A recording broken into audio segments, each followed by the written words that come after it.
مدینہ منورہ سے کچھ 110 کلومیٹر جنوب مشرق میں جس مقام پر رسول اللہ صلی اللہ علیہ وآلہ وسلم غزوہ تبوک کے سفر کے دوران گزرے تھے، بیان ہوتا ہے کہ آپ صلی اللہ علیہ وآلہ وسلم نے اپنے ساتھیوں کو نہ صرف تیزی سے وہاں سے نکلنے کی ہدایت کی، اور اس دوران جب صحابہ نے پانی کے لیے کنویں کا رخ کیا تو رسول اللہ صلی اللہ علیہ وآلہ وسلم نے نہ صرف صحابہ کو اس طرف جانے سے روکا بلکہ فرمایا کہ اس مقام سے تیزی سے نکلو۔ قرآن مجید میں اس بستی کو الحجر کے نام سے پکارا گیا ہے، اور یہ علاقہ اب جسے مدائن صالح کہتے ہیں، یہاں لگ بھگ 6000 سال پہلے ایک انتہائی طاقتور قوم سمود کے نام سے آباد تھی۔ عرب مورخین کے مطابق چونکہ اس علاقے میں پانی کی شدید قلت تھی اور عربی میں مال قلیل کو سمد کہتے ہیں، اس لیے یہ قوم سمود کہلائی۔ اس علاقے سے گزرے قدیم کاروانی رستوں کے ہر طرف بلند و بالا عجب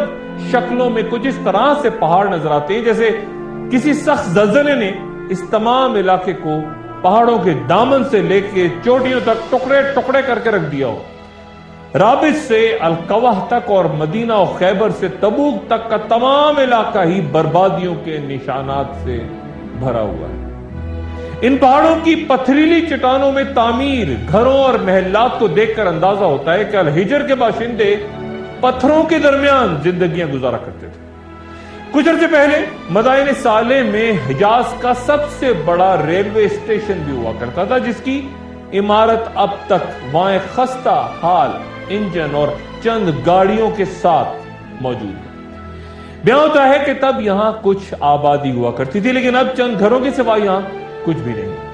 خیبر کے جنوب سے لے کے شمال میں اردن تک کا سارا علاقہ بربادیوں کے ایسے نشانات بیان کرتا ہے جنہیں دیکھ کے اندازہ ہوتا ہے کہ الحجر کے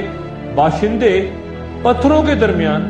کچھ اس طرح سے زندگی گزارا کرتے تھے کہ پھر ان پتھریلی چٹانوں سے ہی وہ اپنے گھر تراشتے تھے۔ پہاڑوں میں موجود گھر اور محلات میں سے کئی پر قدیم زبانوں میں وہاں مقیم افراد کے نام بھی لکھے،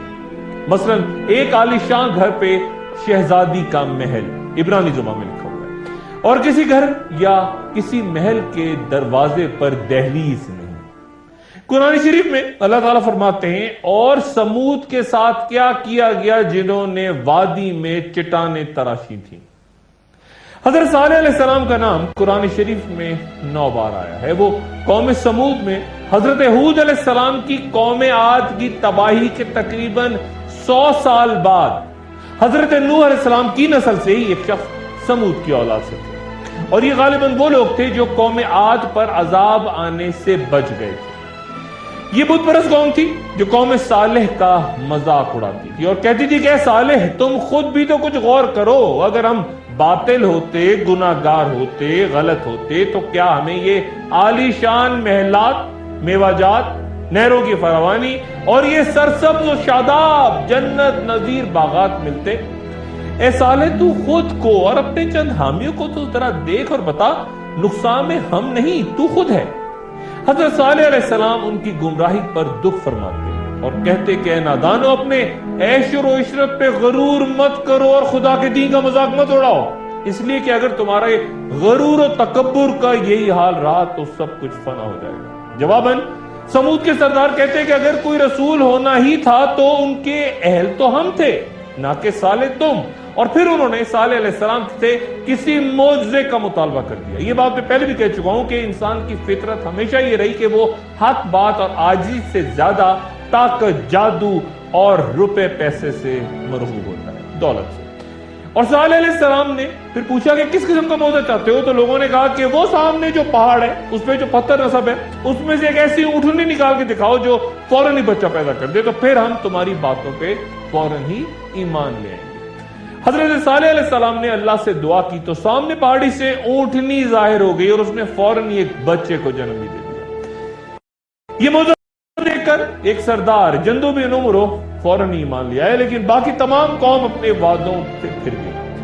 صالح علیہ السلام سب کو کہ خدا کا یہ فیصلہ ہے کہ اس اونٹنی کے لیے پانی کی ایک باری مقرر کی گئی ہے، یعنی کہ ایک دن پانی صرف یہ اونٹنی تالاب سے پیا کرے گی، جبکہ ایک دن تم پانی پیا کرو گے، اور معاوضہ کیونکہ اونٹنی کے دودھ کی صورت لوگوں کو ملنا تھا اس لیے وہ فوراً مان گئے. یعنی ایمان لانے کی گویا شرط انہوں نے نہیں مانی لیکن اونٹنی کے معاملے پہ راضی ہو گئے کہ اسے کوئی تکلیف نہیں پہنچے گی. کچھ عرصے تک تو لوگوں نے اس اونٹنی کو برداشت کیا اور اس کا دودھ ایک بڑے سے پیالے میں جمع کرتے رہے جس کے آثار اس آبادی میں اس پیالے کے آثار آج بھی دیکھے جا سکتے ہیں. اونٹنی جس جنگل میں چرنے جاتی وہاں دوسرے جانور اس سے ڈر کے بھاگ جاتے اور تب بستی میں صلاح مشورے ہونے لگے کہ کس طرح اس اونٹنی سے جان چھڑائی جائے اور اسے قتل کر دیا جائے. مدائن صالح میں موجود قدیم ریلوے اسٹیشن کے نزدیک آج بھی وہ کنواں موجود ہے جس کے بارے میں کہا جاتا ہے کہ اونٹنی وہاں سے پانی پیا کرتی تھی اور تبوک جاتے ہوئے رسول اللہ صلی اللہ علیہ وآلہ وسلم نے غالباً صحابہ کو اسی کنویں سے پانی پینے سے منع فرمایا. اونٹنی کو قتل کرنے کا فیصلہ تو ہو گیا لیکن کسی میں ہمت نہیں تھی کہ اس پر عمل کریں اور تب دو عورتوں نے قوم سمود کے مردوں کے سامنے خود کو پیش کرتے ہوئے کہا کہ جو اس اونٹنی کو قتل کرے گا ہم اس کی خدمت میں حاضر. ایک صبح جب اونٹنی چراگاہ کی طرف جا رہی تھی تو ان لوگوں نے اونٹنی کو بے دردی سے ذبح کر دیا اور اونٹنی کا بچہ یہ دردناک منظر دیکھ کر چیختا ہوا سامنے پہاڑی میں جا کے کہیں غائب ہو گیا. حضرت صالح علیہ السلام کو جب خبر ہوئی تو انہوں نے انتہائی دکھ کا اظہار کرتے ہوئے قوم کو مخاطب کرتے ہوئے کہا کہ وہی ہوا جس کا مجھے خدشہ تھا. خدا کے عذاب کا انتظار کرو جو 3 روز بعد تمہیں برباد کر دے گا. روایت ہے کہ اونٹنی کا بچہ پہاڑوں میں اس دوران چلاتا رہا کہ یا رب میری ماں کہاں ہے. قوم نے حضرت صالح علیہ السلام کی بات سن کے کہا کہ عذاب کا وعدہ تو 3 روز بعد کا ہے اس دوران کیوں نہ پیغمبر کو بھی قتل کر دیا جائے. حضرت صالح علیہ السلام نے پہاڑ کی غار میں ایک چھوٹی سی مسجد تعمیر کر رکھی. قتل کے ارادے سے کچھ لوگ اس مسجد کی راہ میں ایک جگہ غار میں جا کے چھپ کے بیٹھ گئے تو اوپر سے ایک پتھر لڑک کر آیا جس سے غار کا منہ ہی بند ہو گیا اور اس طرح حضرت صالح علیہ السلام کو قتل کرنے کا منصوبہ خاک میں مل گیا. ابن ابی حاتم حوالہ تفسیر میں بیان کرتے ہیں کہ پہلے روز قوم سمود کے چہرے سرخ ہوئے اور جب دوسرا دن آیا تو ان کے چہرے زرد ہو گئے اور جب تیسرا روز شروع ہوا تو چہرے سیاہ ہونا شروع ہوئے اور پھر ان کو یقین آیا کہ شاید واقعی عذاب آنے والا ہے اور وہ اپنے گھروں میں چھپنا شروع ہو گئے پناہ کے لیے. قرآن شریف میں اللہ تعالیٰ فرماتے ہیں کہ اور جو لوگ ظلم کرتے تھے ان کو ایک ہولناک آواز نے آ پکڑا اور وہ اپنے گھروں میں اوندھے پڑے رہ گئے گویا وہاں کبھی بسے ہی نہ تھے. سن لو کہ سمود نے اپنے پروردگار سے کفر کیا. سن لو سمود پہ پھٹکار ہے.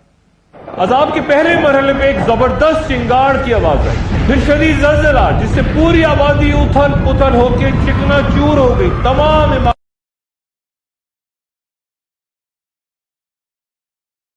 گھٹنوں کے بل اوندھا ہو کے مر گیا. جیسا کہ اللہ تعالیٰ فرماتے ہیں تو انہیں زلزلے نے آ لیا تو صبح کو اپنے گھروں میں اوندھے گرے ہوئے پڑے رہ گئے. بعض مورخین کے مطابق صالح علیہ السلام حضر الموت آ گئے اور وہاں ان کا مزار بھی ہے. 280 سال کی عمر انہوں نے پائی جبکہ کچھ کے نزدیک آپ مسجد الحرام میں کعبہ کی مغربی جانب مدفون